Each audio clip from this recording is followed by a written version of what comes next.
The great hall of the Galactic Council stretched as far as the eye could see. Floating platforms held representatives from 13 different alien species, each one looking down at the small human delegation below. The air felt heavy with judgment and fear.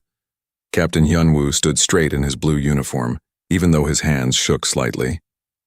Behind him, Dr. So-young checked her notes one last time, while Admiral Dongmin watched the alien faces with careful eyes. They had come here thinking this was a normal council meeting. They were wrong. The Veltari speaker, a tall creature with silver skin and 4 arms, raised its voice. "Humans of Terra, you stand accused of crimes against galactic peace. Your species has grown too dangerous to remain among civilized worlds." Hyunwoo stepped forward. "What crimes? We have followed every law, every treaty. We have helped build colonies and fought beside you against pirates. Your military grows too fast," spoke the Zellian representative, its insect-like features clicking. "In 50 years, you have built more warships than most species build in 500. "Because we face threats," So-young said, her voice clear and calm. "The Outer Rim has dangers that require protection. Your expansion is aggressive," added the Thrakari delegate, its blue scales shimmering. "You claim worlds faster than any species in history." "Empty worlds," Dongmin said firmly. "We terraform dead planets. We make life where there was none." The Veltari speaker raised all 4 arms for silence. "Your technology advances too quickly. You refuse to share your jump drive improvements. You develop weapons without council approval. Most dangerous of all, you think differently than civilized species." Hyunwoo felt anger rising in his chest. "Different how? You solve problems with violence first. You take risks that endanger others. You do not follow proper procedures." The speaker's voice grew cold. "The council has voted. Humanity must leave all territories within council space. You have 1 year." The hall fell silent. So-young dropped her notes. Dongmin's face went pale. Hyunwoo could not believe what he heard. "You cannot do this," Hyunwoo said. "We have colonies, families, businesses. Millions of humans live in council space. You will take them with you," the speaker replied. "Beyond the frontier divide. That region is yours now." "The frontier divide?" So-young gasped. "That's a wasteland. No one can live there." "Then you will prove if humans are as adaptable as you claim," the Thrakari delegate said with what might have been a smile. Only one platform remained quiet. The Karathi representative, a being covered in flowing robes, had not voted at all. Its voice was soft when it finally spoke. "I abstain from this decision." The Veltari speaker looked annoyed. "The vote stands. 12-0 with 1 abstention. Humans must leave within 1 year." Hyunwoo looked around the Great Hall one last time. These beings had been allies, friends, trading partners. Now they stared down at him like he was a dangerous animal. "Fine," Hyunwoo said, his voice growing stronger. "We will leave your precious council space. But remember this day. Remember that you chose fear over friendship. The journey back to Earth took 3 weeks. Hyunwoo spent those weeks sending messages to every human colony, every station, every ship in council space. The evacuation would be the largest in galactic history. So-young worked day and night, calling old alien friends, begging for help, for places to store supplies, for ships to carry refugees. Some helped quietly, but most were too afraid of the council. Dongmin studied star charts of the frontier divide. The region was known for radiation storms, dead worlds, and strange space anomalies. No council species had ever tried to settle there. When they reached Earth, the planet was already in chaos. News of the exile had spread everywhere. Some people were angry, wanting to fight the council. Others were terrified, not knowing how they would survive in an empty wasteland. The government worked fast. Every available ship was turned into a transport. Factories began making supplies for the journey. Scientists studied the few maps they had of the frontier divide. Hyunwoo gave a speech that was broadcast to every human world. "They think we are too dangerous, too different, too wild to live among them. Maybe they are right. Maybe we are different. But that difference is our strength. We will not just survive in the frontier. We will thrive." The evacuation took 8 months. Long lines of ships carried families, equipment, and everything humans could take with them. Earth's great cities emptied as people said goodbye to the only home they had ever known. Some aliens came to help in secret. The Karathi sent supplies and star charts. A few young Zellians offered to come along but were ordered home by their government. Even some Veltari seemed unhappy with the decision, but they obeyed their leaders. So-Young watched the last transport ships leave Earth's orbit. Millions of humans were now homeless, heading into the unknown. She felt tears on her cheeks, but also something else. Determination. They made a mistake, she told Hyunwoo as they stood on the bridge of the flagship. How do you mean? They think sending us away will solve their problem. But they just gave us freedom to become whatever we want to be. No council laws, no restrictions, no one watching over our shoulders. Dongmin joined them at the window. The frontier divide is dangerous. We might not survive. We're humans, So-Young said with a small smile. Surviving impossible situations is what we do best. The last human ship crossed the frontier divide 3 days later. Behind them lay the civilized galaxy that had rejected them. Ahead lay empty space, dead worlds, and unknown dangers. The council members thought they had solved their human problem. They believed they had sent the dangerous species to die quietly in the wasteland, where no one would ever hear from them again. They were wrong. As the human fleet disappeared into the frontier divide, So-Young made a promise to herself and to every human who had been forced from their homes. They will regret underestimating us. We will show them what humans can really do when we are free to be ourselves. The exile had begun. But for humanity, it was not an ending. It was the first day of something much greater than the Galactic Council could ever imagine. 5 years had passed since the Great Exile, and life in the frontier divide was harder than anyone had imagined. The first human settlements were built on 3 barely livable planets, each one presenting its own deadly challenges. New Haven was too hot during the day and freezing at night. The thin atmosphere made breathing difficult, and dust storms could last for weeks. Governor Insu walked through the main settlement, looking at the prefab buildings that housed 50,000 refugees. The water recyclers were breaking down again and food supplies were running low. We need more ships for supply runs, Insu told his assistant, a young woman named Yoon-hee. The transport from New Seoul is already 2 weeks late. Sir, we got a message this morning. Pirates hit the convoy near the asteroid field. We lost 3 cargo ships. Insu closed his eyes and took a deep breath. Pirates were becoming a bigger problem every month. The council had always kept the space lanes safe. But here in the frontier, humans were on their own. On the planet Refuge, engineer Tae-hyun worked in a laboratory built inside a mountain. The outside air was poisonous, so everyone lived underground. But Tae-hyun was not thinking about the dangers. He was focused on his latest invention. The quantum terraforming device is almost ready, he told his team. If this works, we can change a planet's atmosphere in months instead of centuries. His assistant, Bo Kyung, looked worried. The energy requirements are massive, and if something goes wrong, it could explode and take half the planet with it, Tae-hyun finished with a grin. That's what makes it exciting. The device looked like a large metal sphere covered in glowing crystals. Inside, quantum processors calculated millions of atmospheric equations every second. It was technology that pushed far beyond what humans had ever tried before. Meanwhile, Scout Commander Ye-jin led exploration teams into the deepest parts of the frontier divide. Her ship, the Pioneer, had just finished scanning its 20th dead solar system when something appeared on the sensors. "Commander, you need to see this," said her pilot, Sang-woo. "We're picking up artificial signals from the 4th planet." Ye-jin studied the readings. The planet was covered in ice with no atmosphere to speak of. But the signals were definitely artificial. "Take us in for a closer look." As they approached the planet, they saw structures on the surface. Not buildings exactly, but geometric shapes that were clearly made by intelligent beings. The signals were coming from underground. "Should we report this to command?" asked Sang-woo. "Not yet," Ye-jin said. "Let's find out what we're dealing with first." They landed near the largest structure and put on protective suits. The surface was covered in ice that might have been there for thousands of years. But when they reached the geometric shape, they found it was made of some kind of metal that their scanners could not identify. Underground, they discovered tunnels that went deep into the planet. The walls were covered in symbols that looked like writing, but in no language any human had ever seen. At the center of the complex, they found something amazing. It was a chamber filled with floating crystals that glowed with soft blue light. In the middle stood what looked like a control panel, though it was clearly designed for beings very different from humans. "Commander," Sang-woo whispered, "I think we found something left by an extinct alien race." Ye-jin was already taking pictures and scanning everything. "This changes everything. We need to get word back to the colonies immediately." While the scouts were making their discovery, another important meeting was taking place in space.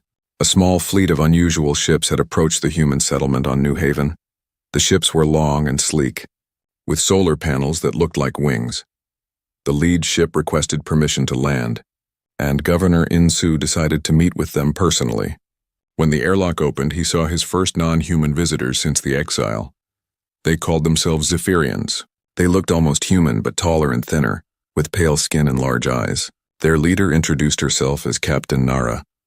"We heard about your exile from the council," she said. "We wanted to meet the species that was brave enough to anger the Veltari." "Brave or stupid," Insu replied. "We're still deciding which." Nara smiled. "We were exiled too, 300 years ago.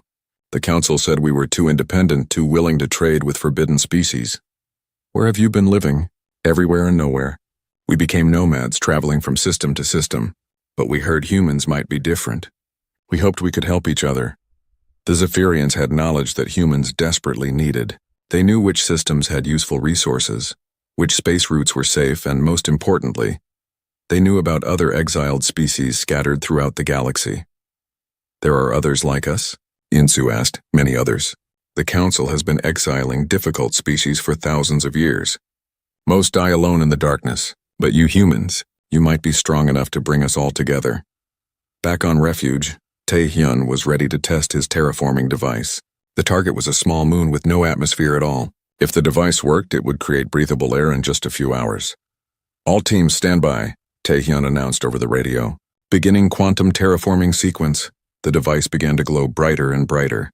Energy readings went off the charts as quantum processors reshaped matter at the molecular level. Everyone held their breath. Then something wonderful happened. The moon's surface began to change. Ice melted into water, rocks released trapped gases, and complex chemical reactions created the beginnings of an atmosphere. "It's working," Bo-kyung shouted. "The atmospheric readings are climbing fast." Within 6 hours, the dead moon had a thin but breathable atmosphere. Plants could be introduced within weeks, animals within months. What had taken nature millions of years, humans had accomplished in less than a day.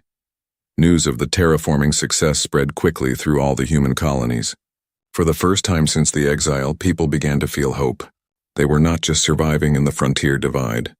They were learning to change it, to make it their own. Yejin's discovery of the alien ruins was even more exciting. Teams of scientists arrived to study the strange technology. The floating crystals seemed to store vast amounts of information, though no one could figure out how to access it yet. Dr. So-young, now serving as the head of colonial science, arrived to see the ruins personally. She stood in the chamber with the glowing crystals, feeling like she was in the presence of something ancient and powerful. "Who were they?" she asked the lead archaeologist. "We don't know yet, but they were advanced beyond anything we've seen. This technology might be older than the Galactic Council itself." As the 5th year of exile ended, humanity was no longer the desperate refugee species that had fled Council space. They were becoming something new. The harsh environment of the frontier divide was forcing them to innovate, to take risks, to push beyond the limits of what they thought was possible. The Zephyrian alliance brought new hope and new possibilities. The terraforming breakthrough meant that dead worlds could become garden worlds, and the alien ruins suggested that humans were not the first to be exiled to this region. Most importantly, the exile was teaching humans to work together in ways they never had before, without the Council's rules and restrictions, without the safety net of established civilization. Every human colony had to depend on the others for survival. They were becoming stronger, more united and more innovative than they had ever been under Council rule. The beings who had exiled them thought they were sending humans to die in the wilderness. Instead, they had given humanity exactly what it needed to become something greater than anyone had ever imagined. 10 years after the exile, Dr. Boram stood before the most important discovery in human history. The alien ruins that Scout Commander Yejin had found were finally giving up their secrets, and what they revealed would change everything. Boram had spent 3 years learning to read the strange symbols carved into the walls. The language belonged to a species that called themselves the Architects. They had built this complex 50,000 years ago, long before the Galactic Council even existed. "The translation is complete," Boram announced to the research team gathered in the crystal chamber. "I know who the Architects were and what happened to them. Dr. So Young, now much older but still sharp, leaned forward in her chair. Tell us everything. The architects were the first species to achieve galactic civilization. They built cities on thousands of worlds and created technology that we can barely understand even now, but they were not alone in the galaxy. Boram activated a holographic display that showed star maps and historical records. The images came from the crystal storage devices, which contained the entire history of the architects. They encountered many younger species as they expanded. Some were peaceful, others were aggressive. The architects tried to create a council to bring everyone together in peace. Like the Galactic Council? Asked Tae-hyun, who had come to see the presentation. Exactly like the Galactic Council. In fact, the Galactic Council is built on architect ruins. The Veltari found their capital city and claimed it as their own. The room fell silent. Everyone understood what this meant. The beings who had exiled humanity were living in someone else's home, pretending to be the founders of galactic civilization. But there's more, Boram continued. The Architects' Council failed for the same reason ours might fail. Some species became jealous of the Architects' success. They formed an alliance and declared war. The holographic display showed images of massive space battles, burning worlds, and entire star systems being destroyed. The war had lasted for thousands of years. The Architects were winning until something terrible happened. Their enemies created a biological weapon that targeted their species specifically. Within a century, every architect was dead. So Young wiped tears from her eyes. Genocide. Yes, but before they died, the architects hid their most important technology in places like this. They hoped that someday, a species worthy of their legacy would find it and use it wisely. Tae-hyun studied the holographic star map. Do you think they meant us? I think they meant anyone who was strong enough to survive exile and smart enough to find these ruins, Boram replied. The location of this complex was not random. It was placed in a region where only desperate species would ever look. Meanwhile, Admiral Dong-min was dealing with more immediate concerns. The human fleet had grown significantly over 10 years, but it was still small compared to the Galactic Council's military. However, reports from his intelligence network suggested that something was changing in Council space. Captain Ji-hoon, Dong-min's best intelligence officer, had just returned from a secret mission to the inner worlds. His report was both encouraging and worrying. Several Council species are becoming unhappy with Veltari leadership, Ji-hoon explained. The Thrakari lost a colony to pirates last month. When they asked for help, the Veltari said they were too busy with more important matters. What matters? Building new warships and monitoring the frontier divide. They're watching us, sir. Long-range sensors, scout ships that disappear when we get close. They know we're not dead. Dong-min was not surprised. How long before they decide we're a threat? Hard to say. But some of the younger Council species are asking questions about the exile. The Zellians especially. Their new generation doesn't remember the war stories that made everyone fear humans. While the military prepared for possible conflict, diplomat Wu Jin was working on a different approach. The Zephyrians had introduced humans to other exiled species, and Wu Jin was building something that had never existed before. An alliance of the forgotten. His current meeting was with representatives of the Karathi, a species exiled for excessive curiosity about forbidden technologies. They looked like tall insects with crystalline shells that changed color based on their emotions. Your terraforming technology is impressive. The Karathi leader buzzed, its shell shifting to bright green. We have mining techniques that could help you extract resources from dead worlds. What do you want in return? Wu Jin asked. Protection. The Council has been sending extermination fleets to eliminate exile colonies. We lost 3 settlements last year. This was news to Wu Jin. They're killing exiles? Quietly. Officially, we die from natural causes or pirate attacks. But we know the truth. The meeting confirmed what many had suspected. The Galactic Council did not just exile dangerous species.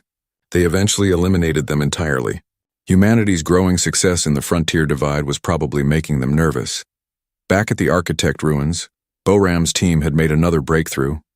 They had activated one of the crystal storage devices and discovered detailed technical specifications for technologies far beyond anything humans had ever imagined. This is a quantum manufacturing system, explained engineer Minho, who had joined the research team.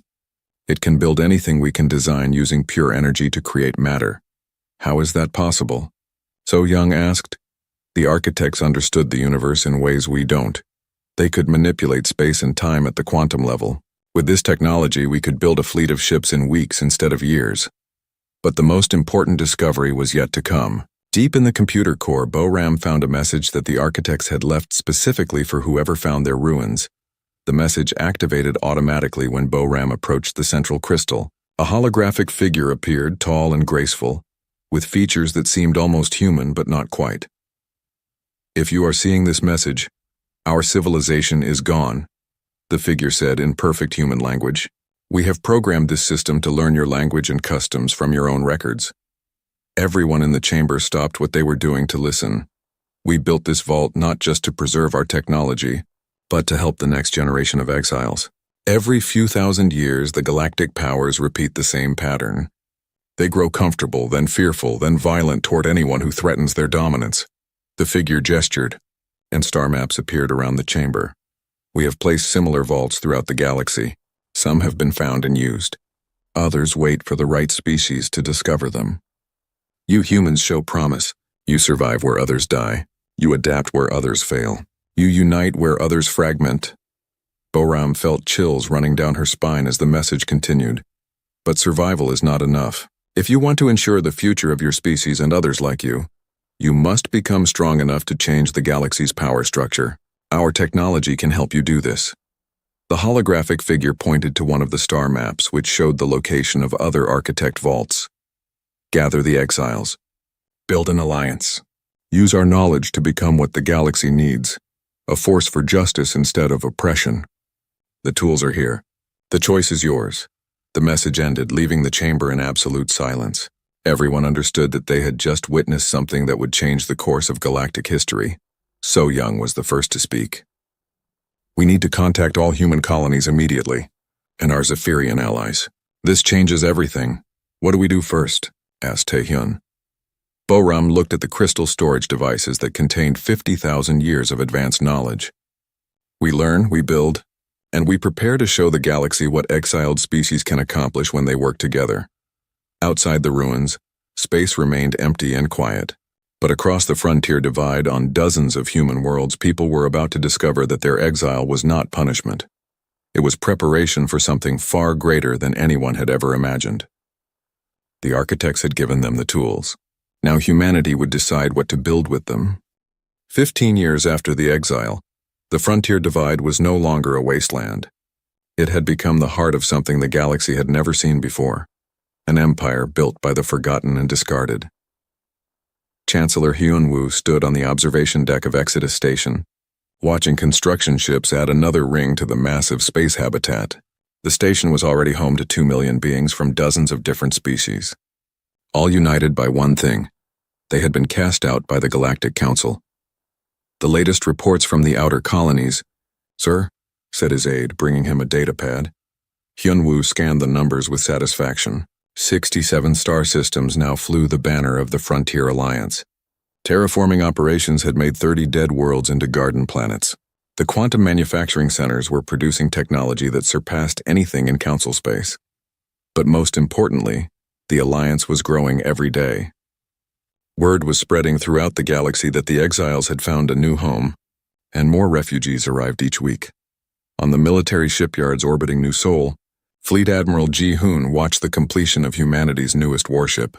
The vessel was 3 times larger than anything humans had built before the exile, and its hull was made from materials that the architects had designed 50,000 years ago. Status report, Ji-hoon requested from the lead engineer. All systems operational. Sir, replied Chief Engineer Min-ho. The quantum shields are at full power. The phase cannons are calibrated, and the jump drive can move us across the galaxy in hours instead of days. Ji-hoon smiled. The ship looked beautiful and deadly at the same time. Its design combined human innovation with architect technology and improvements suggested by their alien allies. It was a perfect symbol of what the Frontier Alliance represented. How many ships like this do we have now? He asked. This is the 100th vessel in the new fleet, sir. We're launching 2 more each week. The numbers were impressive, but Ji-hoon knew they needed to be. Intelligence reports from Council space were becoming more troubling each month. In her office deep within Exodus Station, Intelligence Director Yun-ji studied the latest spy reports. The news was both good and bad. Her best agent, codenamed Starling, had sent a message from the Veltari homeworld. The council was deeply divided about what to do about the Frontier Alliance. Some species wanted to negotiate, others wanted to attack immediately. The younger races are asking difficult questions, the message read. They want to know why the council exiled the humans, why they refuse to trade with the Alliance, why they are building military forces instead of seeking peace. But there was also dangerous news. The Veltari leadership was planning something called Operation Clean Slate. Details were limited, but it seemed to involve eliminating all exile colonies permanently. Yun-ji sent a priority message to Chancellor Hyunwoo and Admiral Ji-hoon. The Alliance needed to be ready for war. Meanwhile, on the research station orbiting the Architect ruins, Dr. Boram and her team had made another breakthrough. They had successfully activated an Architect quantum communication device. "The signal is reaching across the galaxy," announced her assistant, Dr. Sung-ho. "We're getting responses from 17 different locations. Other Architect vaults? Yes, and some of them are inhabited. It looks like several exile communities have found and activated their own ruins." The communications revealed that the Frontier Alliance was not alone. The Calathans, exiled 400 years ago for unnatural genetic modifications, had built a thriving civilization around Architect technology in the Galactic South. The Nethys, banished for dangerous philosophical ideas, controlled resource-rich systems in the Outer Rim. Most exciting of all, some council species were secretly communicating with exile communities. Young Zellians, Thrakari colony worlds, and even some Veltari dissidents were questioning their leaders' policies. "We're not just building an alliance of exiles," Boram realized. "We're building a new kind of galactic civilization." On the diplomatic front, Ambassador Jae-won was negotiating with a surprising visitor. A Thrakari prince named Velka had arrived in secret, claiming to represent reform-minded members of his species. "My people are tired of Veltari dominance," the prince explained, his blue scales dark with emotion. "We joined the council for mutual protection, not to become servants of an ancient empire." "What does your faction want?" Jae-won asked. "Recognition that the exile policy was wrong, trading rights with alliance worlds. Most importantly, protection from Veltari retaliation when we openly support you." It was a tempting offer, but Jae-won knew it was also dangerous. If the alliance openly supported rebellion within council space, it would certainly trigger a war. "I'll present your proposal to the Chancellor," he promised. "But understand that we cannot make promises about protection. We're still building our strength." While diplomats negotiated and spies gathered intelligence, ordinary citizens of the Alliance were creating something remarkable. On New Haven, human engineers worked alongside Zephyrian artists to design cities that were both beautiful and functional. Karathi miners shared advanced extraction techniques with human workers. Governor In-soo, now overseeing civilian development for the entire Alliance, watched children of a dozen different species playing together in a park. Human children with pale skin played hide-and-seek with young Zephyrians, who could change color like chameleons. Karathi larvae climbed on playground equipment designed for their crystalline shells. "This is what the galaxy could be," he told his assistant, Yoon-hee. "Different species working together, learning from each other, building something better than any of us could create alone." But the peaceful moment was interrupted by an emergency alert. Long-range sensors had detected a fleet of ships approaching the outer edge of Alliance space. The vessels did not respond to communication attempts and were moving in attack formation. Admiral Ji-hoon received the alert while inspecting the new fleet. Within minutes, he was aboard his flagship, ordering all available ships to defensive positions. "How many ships are we facing?" he asked his tactical officer. 60 vessels, sir. They appear to be Council military ships, but they're flying no identification signals. Pirates using stolen ships? Unlikely. The formation is too precise, and they're heading directly for our main shipping lanes." Ji-hoon realized this was probably the beginning of Operation Clean Slate. The Council had decided to test Alliance defenses with a deniable attack that could be blamed on pirates or rogue elements. The battle lasted only 4 hours, but it changed everything. The attacking fleet was completely destroyed, with Alliance forces suffering minimal damage. More importantly, Captured officers revealed that they were indeed Council military forces operating under secret orders. Chancellor Hyun Woo called an emergency session of the Alliance Council. Representatives from all member species gathered in the Great Hall of Exodus Station to hear his speech. For 15 years, we have built our civilization in peace, Hyun Woo began. We have welcomed refugees, shared technology, and created prosperity for all our peoples. But today, the Galactic Council has chosen war. He displayed images of the destroyed attacking fleet and recordings of captured officers admitting their orders. They hoped to destroy our trade routes and blame it on pirates. They wanted to weaken us slowly, secretly, until we were vulnerable to a larger attack. But they have made a mistake. They have underestimated what we have become. The hall erupted in angry voices from dozens of different species. Everyone understood that the time for hiding was over. We have a choice, Hyunwoo continued. We can wait for them to attack us again, growing stronger each time until they finally overwhelm us. Or we can show the galaxy who we really are. The vote was unanimous. The Frontier Alliance would reveal itself to the galaxy, not as desperate refugees begging for acceptance, but as a new power demanding respect. Admiral Ji-hoon began preparing the largest fleet in galactic history. Engineer Min-ho started construction of weapons that would demonstrate Alliance technological superiority. Diplomat Jae-won sent secret messages to reform factions within Council space. Most importantly, Dr. Bo-ram activated the quantum communication network, sending a message to every architect vault in the galaxy. The time had come for all exile communities to unite. On the far side of the galaxy, the Galactic Council continued their normal business, unaware that their secret attack had failed. They still believed the Alliance was a minor problem that could be solved with careful military pressure. They were about to discover just how wrong they were. The exiled and forgotten were ready to remind the galaxy that survival could make one stronger. That necessity could drive innovation beyond all previous limits, and that unity among the desperate could create power that no established empire could match. The foundation was complete. Now it was time to build the future. 20 years after the exile, the galaxy was about to learn a truth that would shatter everything they thought they knew. In the grand chambers of the Galactic Council, emergency sessions had been running for 3 days straight. Reports were flooding in that made no sense to anyone. The Veltari High Commander, Thexvor, stood before a holographic display showing impossible readings. "These numbers cannot be correct," he insisted to his intelligence officers. "No exile colony could build fleets of this size." "Sir, we have confirmed the reports from multiple sources," replied his aide nervously. "Our deep space monitors detected over 3,000 ships moving in coordinated formations across 17 different sectors." 3,000? Thexvor's forearms gestured in disbelief. The entire Council fleet has only 1,500 ships. These readings must be sensor errors, but they were not errors. At that very moment, Grand Admiral Mi-young stood on the bridge of the flagship Destiny, watching the largest military operation in galactic history unfold before her eyes. "All fleets report ready, Admiral," announced her communications officer. Mi-young looked at the tactical display showing Alliance forces positioned throughout the galaxy. 500 ships near the Council's trade hub at Zentari Prime.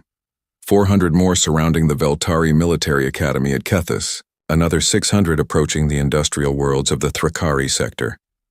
"This is Grand Admiral Mi-young to all fleet commanders." She broadcast on a frequency that reached every ship in the Alliance. "Operation Revelation begins now. Remember, we are not here to conquer. We are here to reveal truth." On the bridge of every Alliance ship, crews representing dozens of different species worked together with efficiency that Council forces had never achieved. Human tactical officers coordinated with Cephirian navigators. Karathi engineers maintained systems alongside Calithan weapons specialists.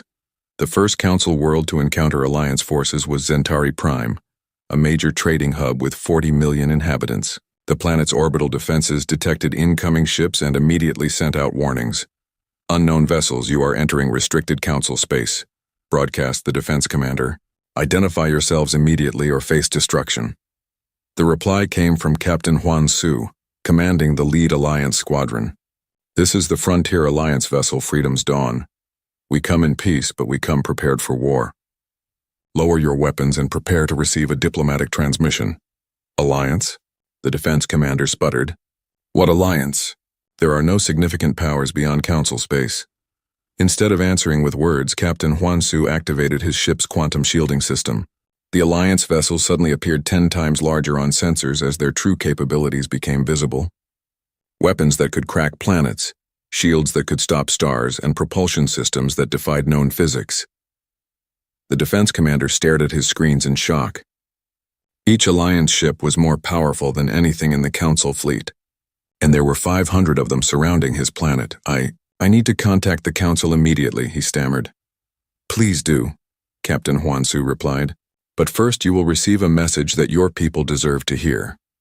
Across the galaxy, the same scene was playing out on dozens of worlds. Alliance fleets appeared without warning, demonstrated overwhelming technological superiority, and then did something no one expected. They began broadcasting the truth. On every Alliance ship, Ambassador Jaewon's voice carried a message that reached billions of beings throughout Council space.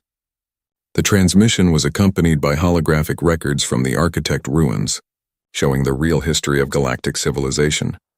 Citizens of the galaxy, Jaewon's voice began. You have been told that the Galactic Council represents the oldest and most advanced civilizations in the known universe. This is a lie.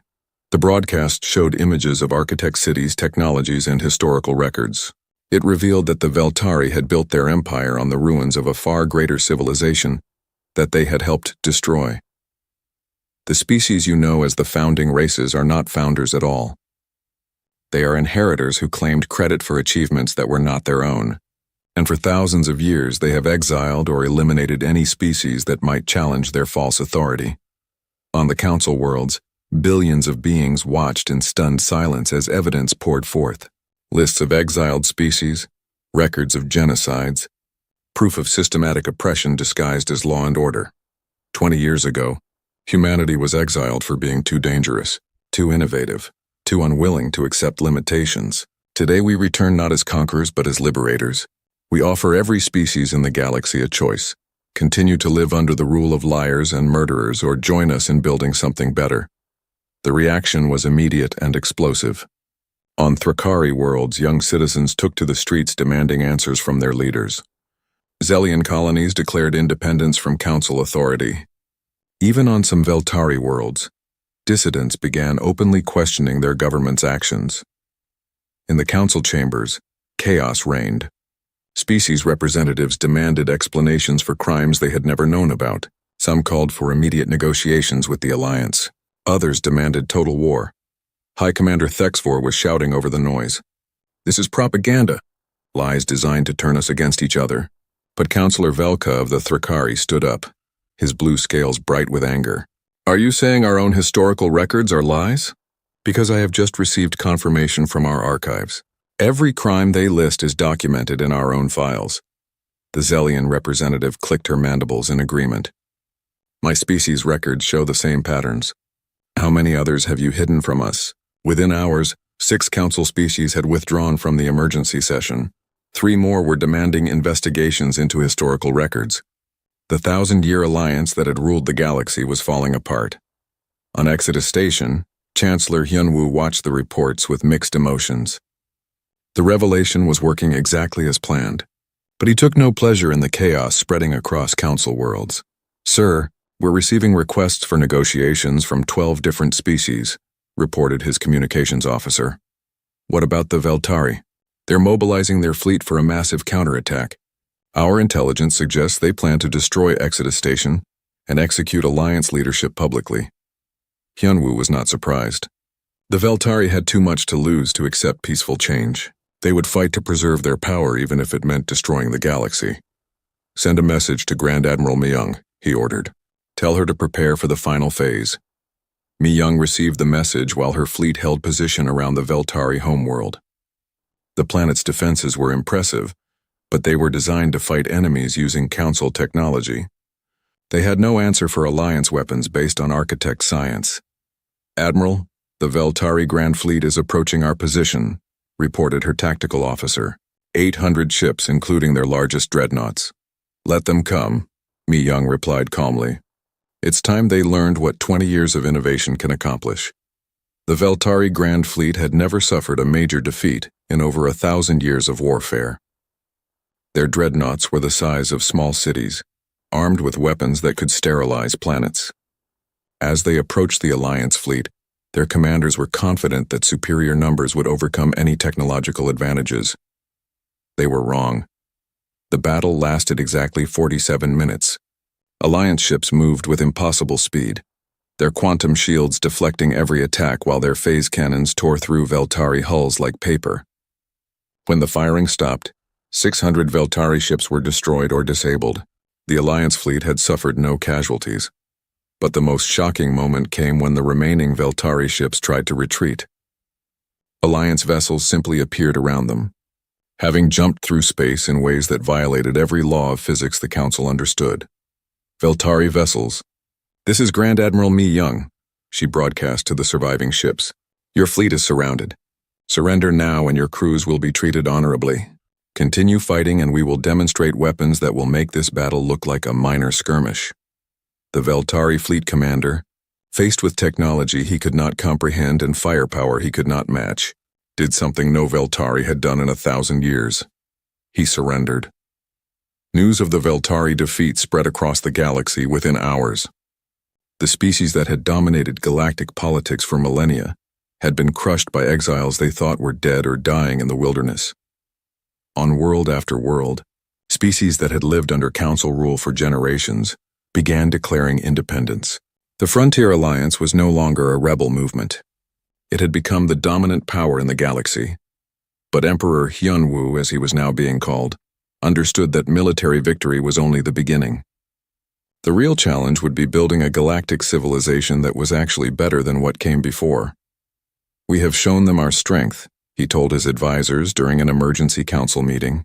"Now we must show them our wisdom. The galaxy is watching to see if we can rule better than those we replaced." Outside Exodus Station, construction ships began building new rings and sections.